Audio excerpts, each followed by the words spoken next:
Hi, good day everyone. Today we'll be talking about incredible airplane crosswind landing and takeoff. I'm going to put us through what crosswind landing is, the process, the taking off process and all. Invariably, I'm going to talk about aviation in general. I'm going to mention the top five largest plane ever built. I'm going to mention the top five military planes in the world. And I'm also going to talk about the best takeoff as at 2022. So I want you all to follow me through this video. So what is incredible airplane crosswind landing and takeoff? So I start with a crosswind landing is a landing process that involves maneuvering an airplane so that it's able to land in crosswind. I repeat, a crosswind landing is a landing process that involves maneuvering an airplane so that it's able to land in crosswind. And what is crosswind? Crosswind occurs when the wind blows perpendicular to the runway. And what is a wind? As we all know, wind can blow in any direction. It may blow parallel to the runway, in which case pilots can land their airplanes using a traditional landing process. So basically, wind blows in any direction. So pilots, they must be professional. So as to be able to what to land safely in order to secure the lives of the passenger, and there is a traditional landing process. I'm going to talk about that as we move further. So, like I said, don't forget a crosswind landing is a landing process that involves maneuvering an airplane so that it's able to land in crosswind. And a crosswind occurs when the wind blows perpendicular to the runway. So if the wind blows parallel to the runway, however, pilots must perform a crosswind landing. That is a traditional crosswind landing. And this alternative landing process allow pilots to safely land in crosswind. So moving forward, what is landing? Landing is a phase when the majority of aviation accidents occurs. We need to take note of that. Landing is it's a phase when majority of what's it called aviation accidents occur. So most of the accident that occurs, like airplane aviation that occurs as a result of landing, like not being able to land very well and all. So landing is a phase when the majority of aviation accidents occur, and one third of all accidents in the landing process phase occur in a gusty or very windy condition. The one third of all the accidents in aviation in the landing process occur as a result of a very landing condition or costing condition. And like I said, you should remember that I mentioned that wind, as we all know, it blows in any direction. So a crosswinding, a professional pilot must be professional in his field so as to what to keep safe to be able to safely land the passenger, or the airplane in crosswind. So moving forward, we should know that it's not surprising why crosswind landing can be very intimidating.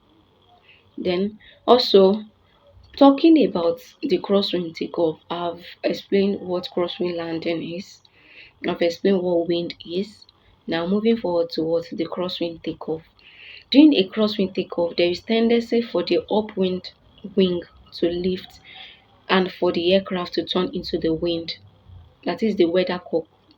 As the aircraft accelerates, there is tendency during a crosswind takeoff, when an airplane is taking off, there is tendency for the upwind wing to lift and for the airplane to turn into the wind, and that is the weathercock as the aircraft accelerates. But irrespective of the aircraft size, irrespective of the aircraft size, undercarriage configuration or number of engines, the primary means of directional control during the takeoff run is based on aerodynamic forces generated by the primary fleet control surfaces, in particular the rudder and the aeronauts. The elevator is also used to maintain a downward force on the nose wheel to maximize its effectiveness. However, all of these control surfaces require an aircraft-specific minimum airflow process across the surface below before it will become effective. I hope we all understand that. I'm trying to explain that irrespective of the aircraft size, as we all know that we are different types of plane in the world that was made. So, but irrespective of the aircraft size or the undercarriage configuration or the number of engines the airplane can have, the primary means of directional control during the takeoff run is based on aerodynamic forces generated by the primary flight control surfaces. That is in particular the rudder and the air- ailerons rather, sorry. And the elevator is also used to maintain a downward force on the nose wheel to maximize its effectiveness. The elevator is used to maintain a downward force on the nose wheel to maximize its effectiveness. However, all of these control surfaces require an aircraft-specific minimum airflow speed across the surface before it will become effective. Appropriate rudder a deflation should be made at the commencement of the takeoff. And what is a rudder? A rudder is a primary flight control surface which controls the rotation about the vertical axis of an aircraft. A rudder is a primary flight control surface which controls the rotation of the vertical axis of an aircraft. So, however, directional control during the initial, that is the low speed portion of the take-off roll may need to be accomplished by other means, dependent on the aircraft type, such as the differential braking, the nose wheel or the tail wheel. Then the differential thrust is also an option, though its use can be potentially hazardous, especially for the inexperienced. Like I said, for you to be a pilot, you must be what? You must be a professional so as to keep your life and other passengers' life safe. So, moving forward, with a strong crosswind at 90 degrees to the runway, gusts may well create a tall wind and the downwind engines intakes on a large commercial airliner may be blank by the fuselage, potentially creating an engine surge problems unless the engines are accelerated smoothly to establish a good intake airflow. The tall wheel component and the slow acceleration will both affect performance. We need to know that. So basically that's all about the crosswind takeoff.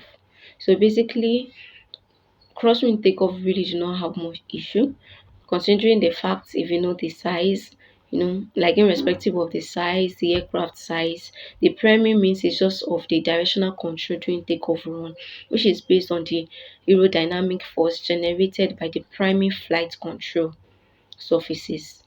Do you get? Which is the rotor and the aeronauts. So moving forward, what are the three simple steps? I'm going to put us through the three simple steps to nail your cross wind landing and it get better every time. So basically we'll be learning how to master crosswind landing, which is a very essential skill for every pilot. And the three simple steps to help you nail your crosswind landing and to get better every time includes: the first is grab and slip, the second thing is keep up your speed, and the third one is finish the landing. The first is grab and slip, the second is keep up your speed, and the third is finish the landing. So basically, what do I mean? What do I mean by grab and slip? So definition of scrapping involves turning the nose into the wind so that some components of the aircraft thrust is counteracting the crosswind, allowing the aircraft ground track to align with the runway. Basically, cramping really, like I said, it involves turning the nose into the wind, that is the nose of an aircraft into the wind, so that some of the components of the aircraft thrust is counteracting the crosswind, allowing the aircraft ground track to align with the route, with the runway. So slipping involves the banking it involves banking the aircraft so that some portion of the wind's lift is counteracting the crosswind. The opposite rotor is applied to prevent aircraft from turning and maintaining the good track parallel to the runway. So basically, the slipping is just to banking is about is like is his ability to bank the aircraft so that some portion of the wing lift is counteracting the crosswind. When I was explaining crapping, I mentioned what that the aircraft too was what must counteract the crosswind. So also is slipping. So the aircraft too must counteract with the crosswind. But the difference between crapping and slipping is that the nose you have to turn the nose into the wind so that some components of the aircraft thrust is counteracting the crosswind, while sweeping is just banking the aircraft so that some portion of the wing lift is counteracting with the crosswind. So this is the first simple method in able to nail your crosswind landing and to get better at it. Then the second point is keep up your speed, or keep your speed up. Keep up your speed. What do I mean by keep up your speed? This is this is highly dependent on the airplane you are landing if you want to keep up your speed. But in general, it's very helpful to carry more speed than you typically would for a landing. Keeping your speed up and using less flaps or even no flaps can help keep your approach more stabilized in gusty conditions. I take again. Basically, I'm not saying you should overspeed, and at the same time, I'm only saying that you should keep up your speed. And this is highly dependent on what on the airplane you're landing. As we all know that there are different types of airplane, but in general, it is very helpful to carry more speed than you typically would for a landing so that you're able to what when you keep up your speed and using less flaps or even no flaps will help you keep your approach more stabilized in gusty conditions. So moving to the third one, which is finish the landing. Basically, finish the landing is keep your crosswind correction angle even after you're on the ground to maintain complete control over the aircraft when slowing down and taxing off the runway. Basically, finish the landing is like when you've landed and you're about to what put off the engine. All you need is to what keep your crosswind correction angle, keep it like be on a track even after you are on the ground to maintain what control of make it so that you maintain complete control over the aircraft when slowing down and taxing off the runway. I've been mentioning crosswind. I hope we all remember what crosswind is still. The definition of crosswind. I mentioned that crosswind occurs when the wind blows perpendicular to the runway. I hope we don't forget. So basically, that's all. That's all about incredible landing, incredible airplane crosswind landing and takeoff. Now moving forward to the top five largest plane ever made. So today I'm going to be explaining mentioning the top five largest planes ever made. I'm going to give us the top five, like the top five largest plane ever made in the world. And before I list these top five largest plane ever made, I want you to know that the airplanes can be measured in length, in width, in volume, and in wingspan. So taking that into consideration, they were able to measure and they got into conclusion the top five largest airplanes ever made. So, like I said, airplanes can be measured in length, in weight, in volume, and in wingspan. So, moving forward, the first five largest airplane ever made is Boeing 747-8. Boeing 747-8. What is Boeing 7? What's the uniqueness of Boeing 747-8? What does it have for the airplane to hit the top one of the top five largest plane ever made? Boeing 747-8, it contain this airplane contain 605 passenger capacity with a much shorter wingspan of 68.4 meters, length of 76.3 meters, and weight of 220,128 kilograms. Its first flight was February 9, 1969. The Boeing 747-8 is a wide-body commercial airliner developed as a stretch of the Boeing 747-400. Now, I'll inform you that Boeing 747-8 isn't the first airplane made by the Boeing. So there's existence of Boeing 747-400. But amidst the Boeing 747 planes ever made, Boeing 747-8 is the largest amidst the Boeing 747 planes. So like I said, Boeing 747 is a wide-body commercial airliner developed as a stretch of the what Boeing 747-400, just a stretch of Boeing 747-100, and it has a lengthened fuselage and redesigned wings, and is the largest version of 747. Like I've said it before, Boeing 747-8 is the largest version. That is the largest version of what of Boeing 747, which have the passenger capacity of 205 passengers. It has a wingspan of 68.4 meters. It has a length of 76.3 meters and has a weight of 220,128 kilograms.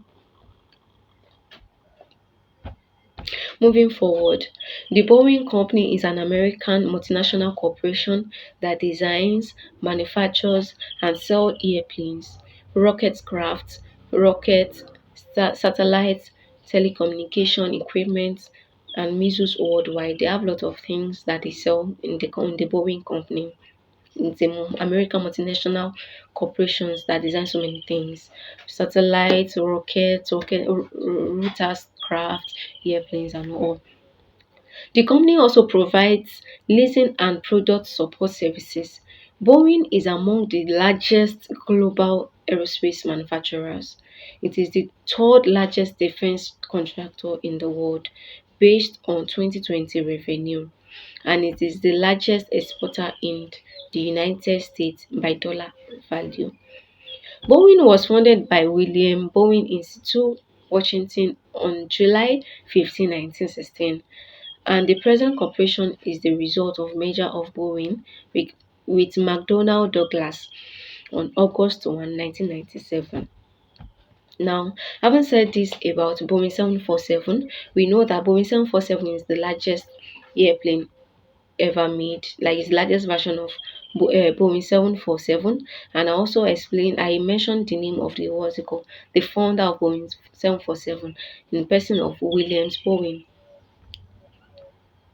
I explained in Boeing Company that they are among the largest global aerospace manufacturers, and the American multinational corporation that designs, manufactures so many things. They sell airplane, satellites, rockets, telecommunications equipment. They are really good for a particular company to be one of the largest global aerospace manufacturer.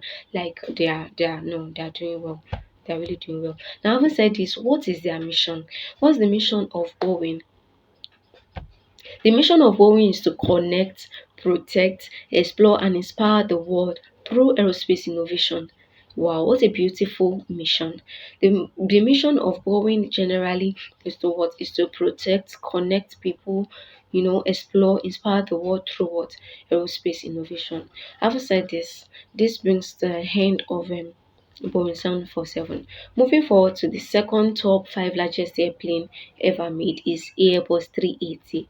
Wow, Airbus 380 is also very popular, you know, is one of the top five largest plane ever made, and is the largest passenger jet ever made with a maximum passenger capacity of 853.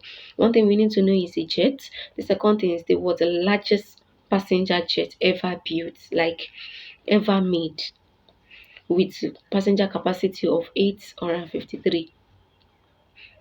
Its first flight was April 27, 2005, with a wingspan of 79.75 meters, length of 72.72 meters, and weight of 227,000 kilograms.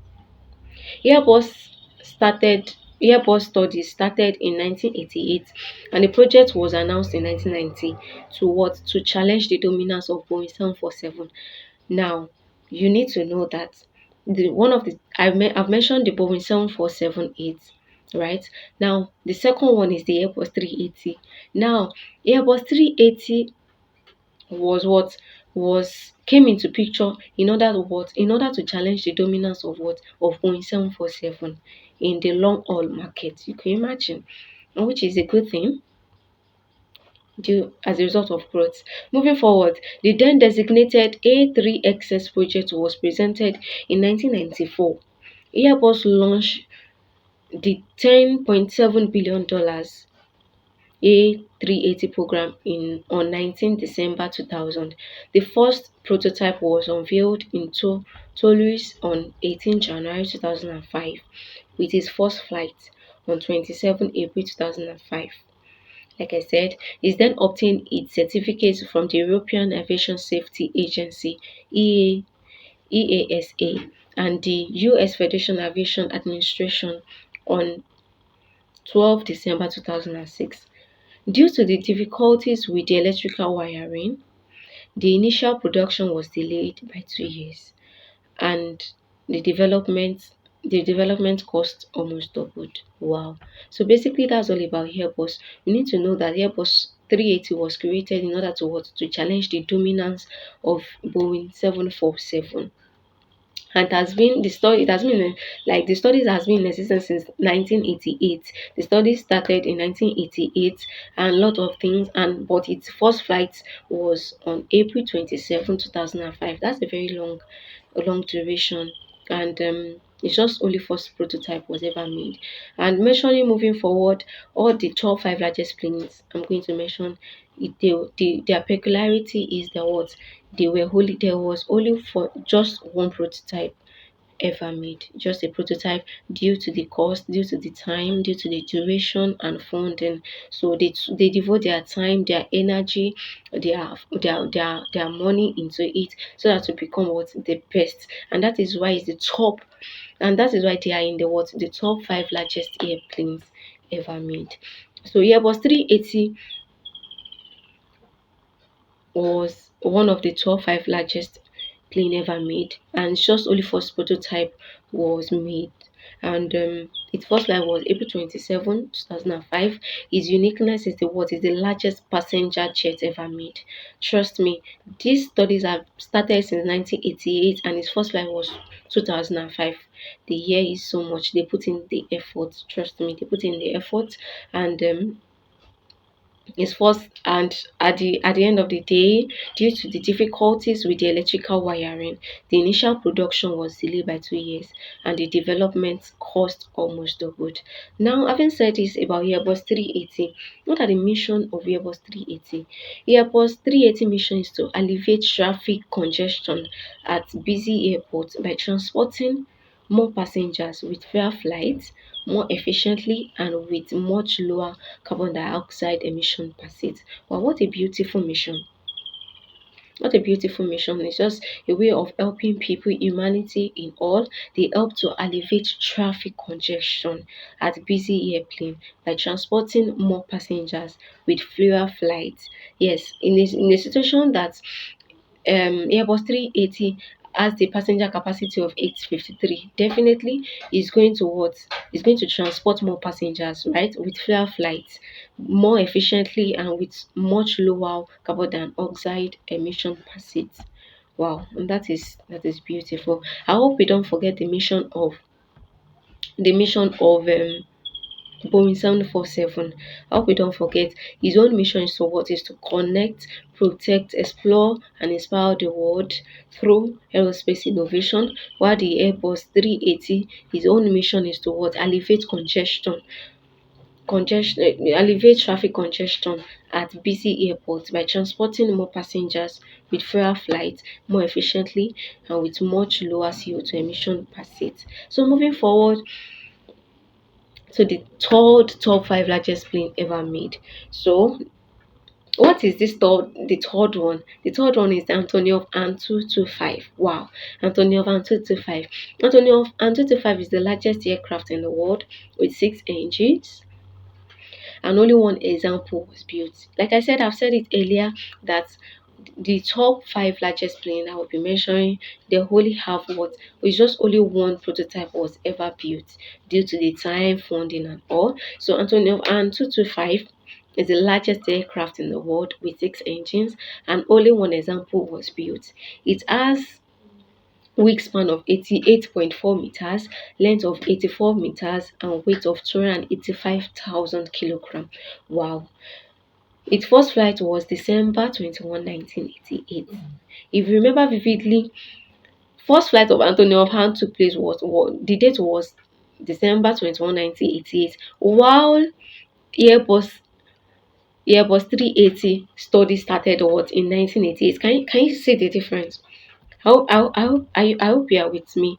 Airbus study started in 1988, while the first flight of Antonio of Anne 225, his first flight was what? Was December 21, 1988.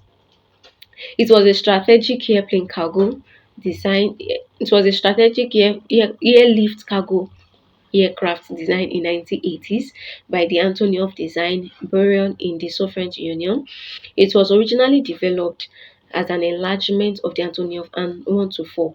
Like I said before, all these planes that I'm mentioning, there are other planes that was made, but so far we have the top largest airplane ever made. So for the Antonov for the Antonov for the Antonov company generally, Antonov An 225 isn't the first airplane that was made. There's existence of Antonov An 124. Do you get? So moving forward, it was originally developed as an enlargement of what Antonov An 124 to transport the Buran class orbiters, and only one example was ever completed.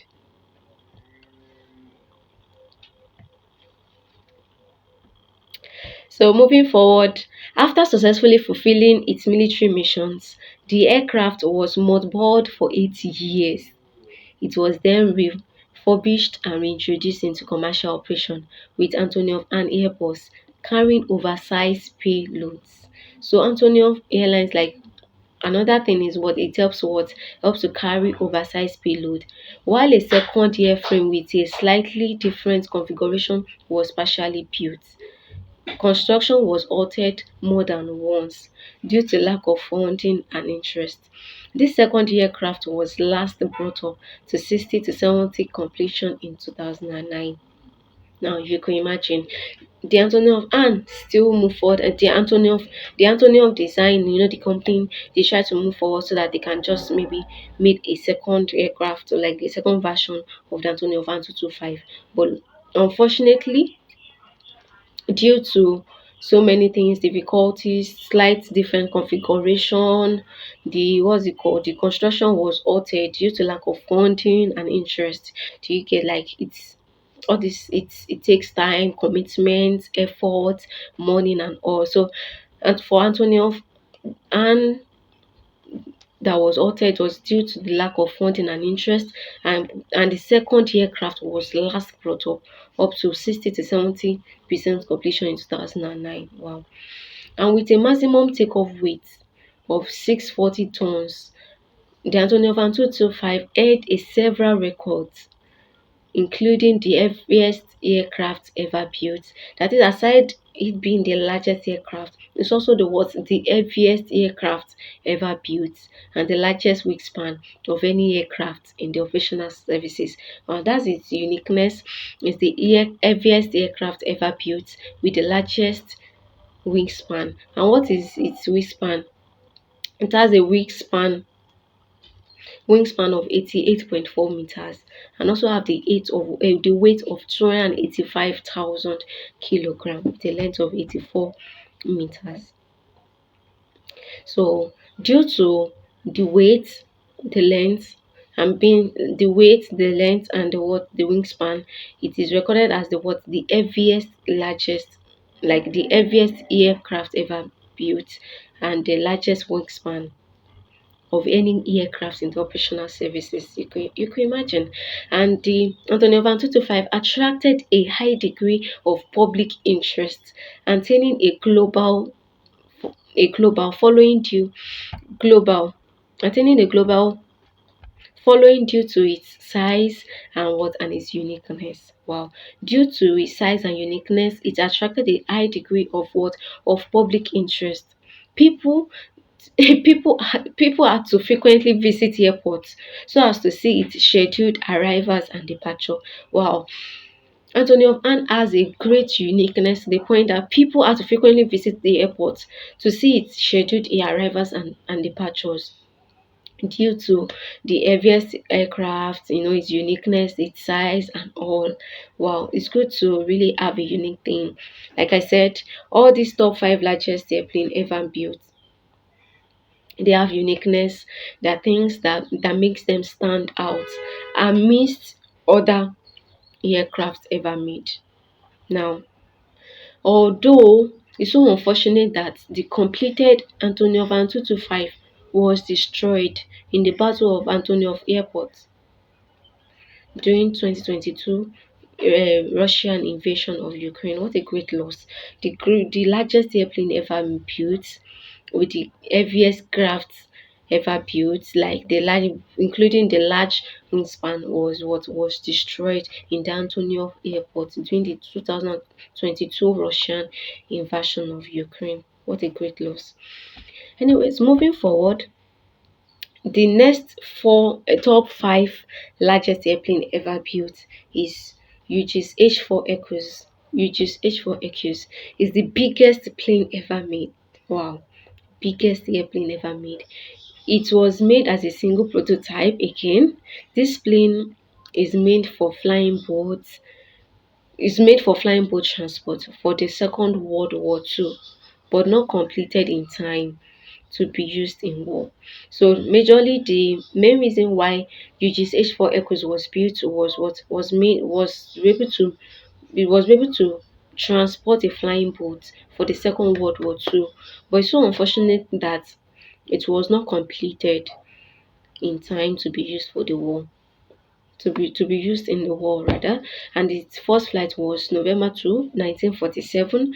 It has a length of 66.5 with a weight of 113,399 kilograms and with a wingspan of 97.8 meters. It is a prototype strategic aircraft flying boat designed and built by the Hughes Aircraft Company. Intended as a transatlantic flight transport for use during World War II, was not completed in time to be used in the war. Like I said, the aircraft made only one brief flight on November 2. It was even brief, one brief flight on November 2, 1947, and the project never advanced beyond the single example produced. It was built from wood, that is the Duramod process, because of the wartime restriction on the use of aluminum and concerns about weight. The aircraft was nicknamed the Goose by critics, although it was made almost entirely of pitch. The Echoes is the largest flying boat ever built, and it has the largest wingspan of any aircraft that had been flown onto the scale composite of Stratonus, which first flew on April 13, 2019. Now, you need to take note. We need to take note of which is H4 Echoes. Its mission basically was to what was made for what a flying boat transport, to be able to transport a flying boat for the Second World War too. And it was made of wood because there is a wartime restriction on the use of aluminium, and they were more concerned about the weight. Do you get? They were more concerned about the weight. But it was so unfortunate that it was not completed. The aircraft was not completed in time to be used for the war, and it was just one single prototype that was made. So basically, purpose, due to the purpose that UGSH 4 Echoes have, they really do not have much mission. Their mission is just to what, to be able to what, they are only made, their mission is just to transport a flying boat for the Second World War II, unlike the Antonov and the Airbus 380 and the Boeing 747. So moving forward to the last, like the fifth top five largest airplane ever built, which is the Stratonaut which is the Stratonaut.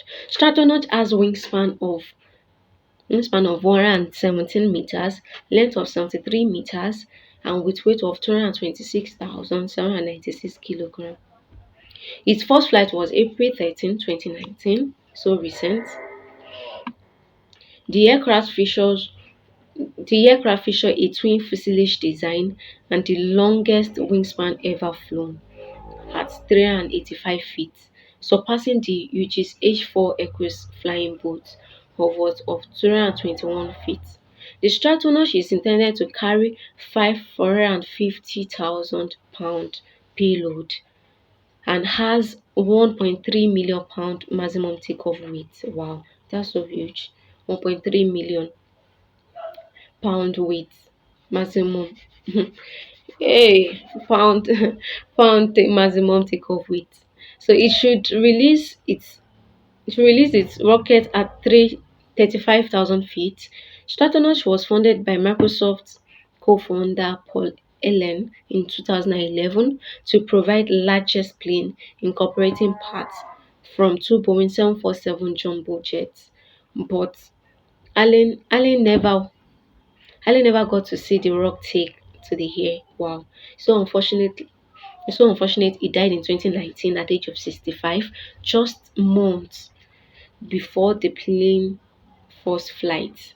The founder of this Stratonaut died. He did not see, he didn't get to, he never get to see its aircraft, its first flight, like Stratonaut flight, first flight take place. He died months before the plane's first flight. But under new ownership, that is in person of Jane Flood, Stratonaut president and CEO, in person of still Jane Flood. Since 2019, Stratonaut is following through an Allen effort to develop the plane as a flying launchpad. When Allen started up Stratonaut, the venture's primary objective was to launch rockets and their payloads into orbit from rock in mid-flight. That is Jane Flood, tweeted that Stratonaut has grown from 13 to 87 employees over the past 2 months, and that the company's new mission was to be the world's leading provider of high-speed flight test services. That is breaking barriers. The present CEO of Stratonaut, the person of Jane Flood, has a mission of what, and his mission is to what, is breaking barriers. And the breaking barrier in the sense to be what, to be the world's leading provider of high speed flight test services. Like we all know, the founder of Stratonaut, in person of Paul Allen, his own mission was to launch rockets and their payloads into orbit from rock in with flights. And the present president and CEO took it over, and it expanded the mission and tells like, and its mission is to what, is to provide like it wants to break barrier in a sense to be the world most wants to be the world leading be the world leading provider of high speed flight test services. Wow, what a beautiful thing. And what are the if you notice that I mentioned the top five largest planes ever built, they have their uniqueness. They have their uniqueness, one that is biggest, one that is biggest in weight, one that people had to come to the airport to see their scheduled airplane, their scheduled arrival and takeoff. You could imagine. And once the ones that had the largest passenger, what's it called, capacity. You get, they have different what's it called, they have different mission, but they are similar. They are similar to each other, and they have their uniqueness. They have their uniqueness. Is the Boeing that wants to connect, protect, explore, and inspire the world through aerospace innovation, or the Airbus that want to what alleviate traffic congestion at busy airports? Or is it Antonio of Anne? Or is it Antonio of Anne that was made, that has a great uniqueness to carry what you call air payloads? You get, or the Aegis H4 that was made to transport the flying boats for the Second World War Two. And the last one is the Stratonage that wants to break barrier, that is to be the world leading provider of high speed flight test services. So these top five largest plane ever built, they have their uniqueness, and they are the best. So moving forward, I'm going to mention the top five best takeoff planes in 2021. The top five best takeoff planes in 2022 rather, sorry. The top five best takeoff planes in 2022. The first one is LX Swiss aircraft. LX Swiss aircraft LX Swiss aircraft. It took off on raining day. Wow. Took off on raining day. The second one is the AA aircraft. Also took off on raining day. Then the third one is the Swiss aircraft. Took off on Sunday morning. Then the fourth one is Thai Airways A340 aircraft. It took off on snow day. Then the fifth one is Canada aircraft. It also took off on snow air day. So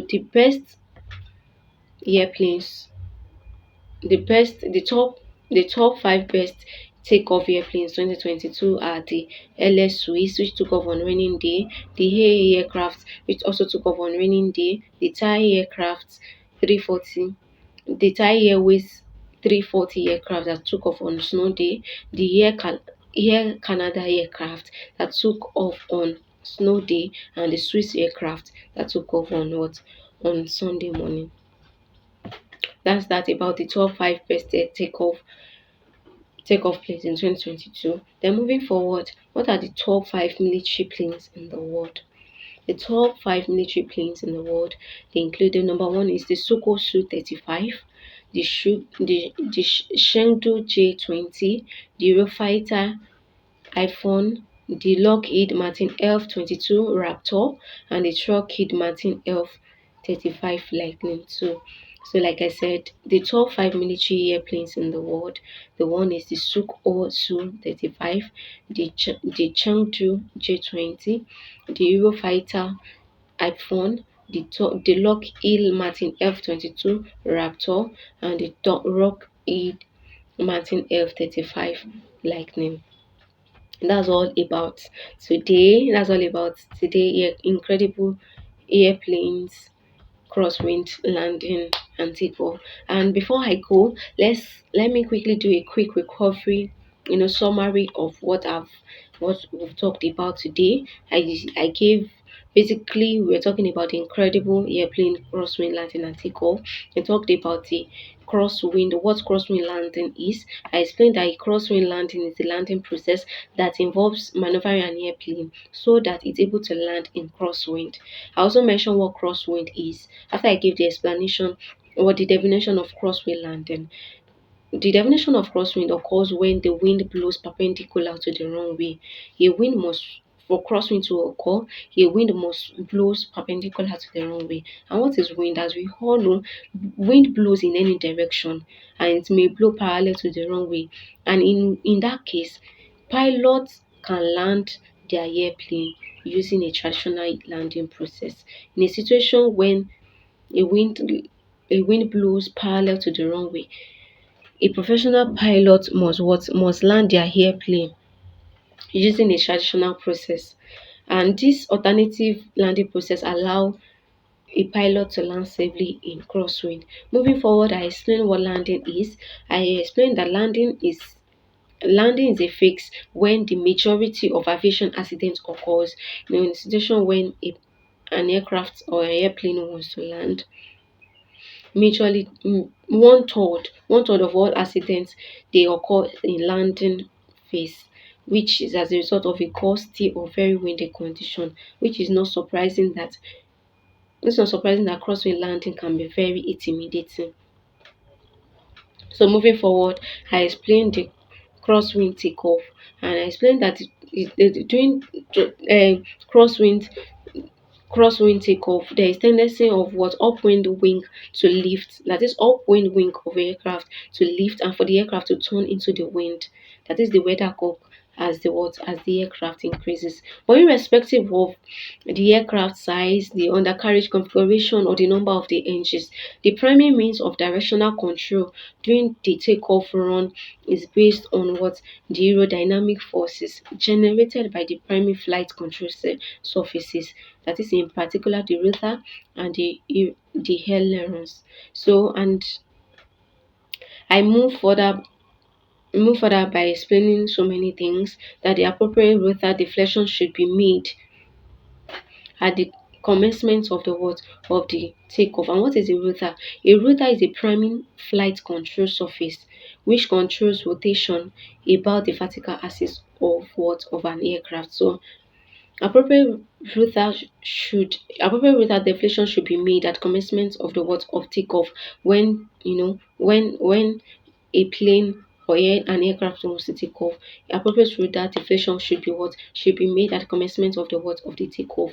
However, directional control during the initial portion, that is the lower speed of the takeoff rule, may need to be accomplished by other means, dependent on on the aircraft size, such as the differential braking, the nose wheel, the tail wheel, and all.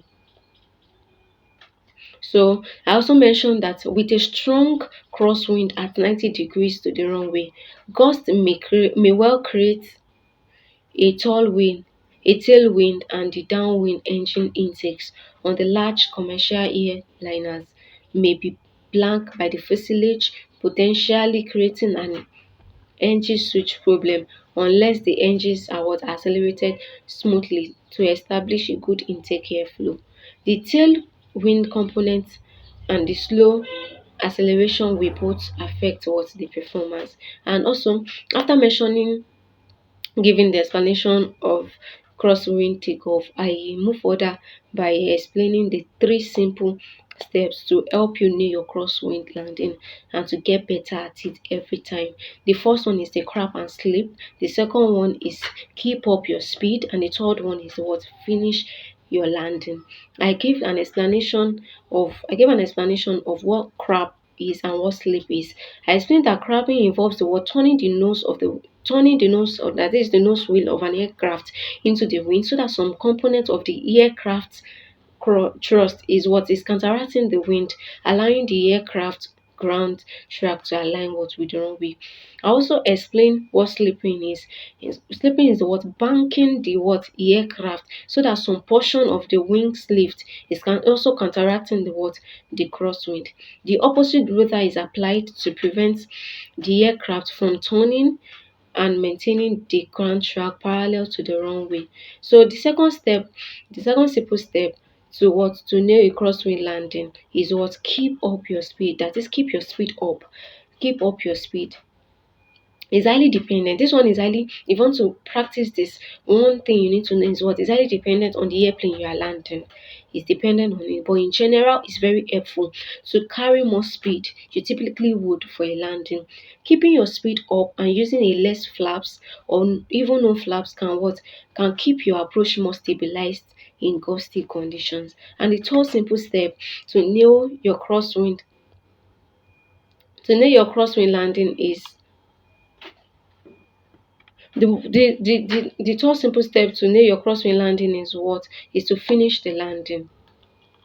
Finish the landing. The finish the landing is what? Keep your crosswind correction angle even after you are on the ground to maintain what? A complete control over the aircraft when slowing down and taxiing off the runway. You must keep your correction angle even after you are on the ground to maintain what? A total control over the aircraft when slowing down and taxiing off the runway. So then after that, after talking about the incredible airplane crosswind landing and takeoff, I went further by explaining by giving us a clue, of the top five largest aircraft planes or airplanes ever made. The top five the top five largest airplanes ever built. I mentioned the Boeing 747, I mentioned the Airbus 380, I mentioned the Antonio van 225, I mentioned the Stratonos, and I talked about the UG's H4 Echoes. And I gave their uniqueness,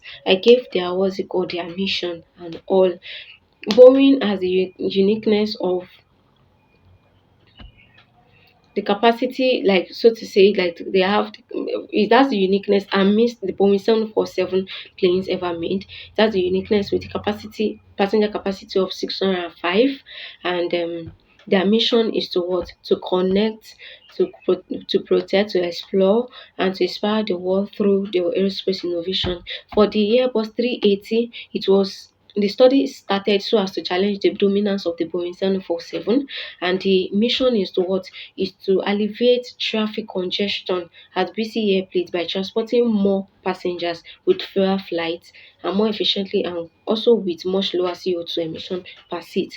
Also, you need to know that Airbus 380 they has the largest passenger capacity. The largest passenger capacity with what? With they have the largest passenger capacity of 853. Wow, which is so large. Then moving forward, I talked about the Antonio of Anne. Antonio of Anne has the what? It has the largest aircraft is the heaviest rather is the heaviest aircraft ever built, and with the largest wingspan of 88.4 meters in the operational services. Is the heaviest is the heaviest aircraft, and is also the largest aircraft in the world. Largest, heaviest aircraft ever built with the largest wingspan. And was although due to its uniqueness, it attracted people interest, attaining global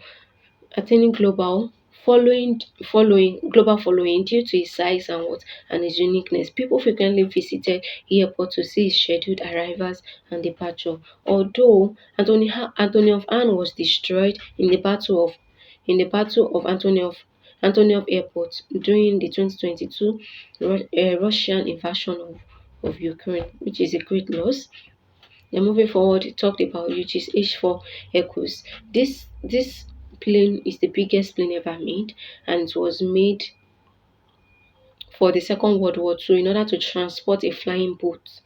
Uh, Basically, they only had one pre-flight because its mission was not fulfilled, so to say. It was not completed in time to be used for the World War II.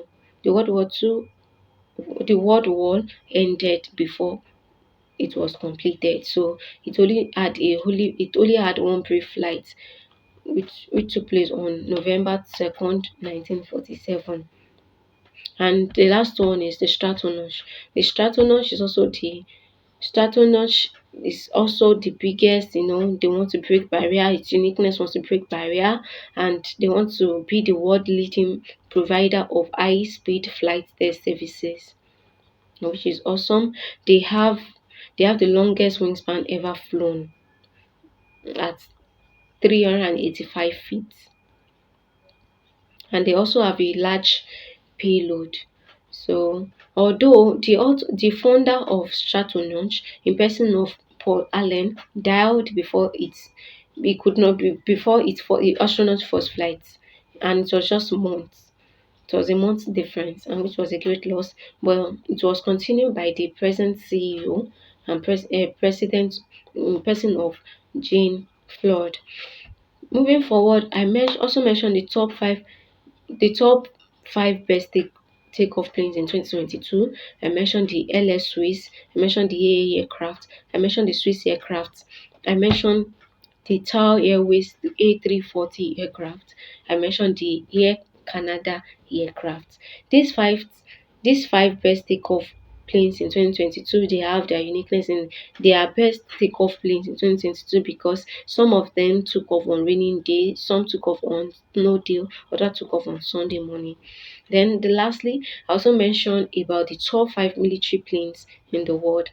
I mentioned Su-35, the Changchu J-20, the Eurofighter Ifon, the Lockheed Martin F-22 Raptor, and the Lockheed Martin F-35 Lightning II. So that brings me to the end of the video. I hope you all learn one or two from this. See you. Bye.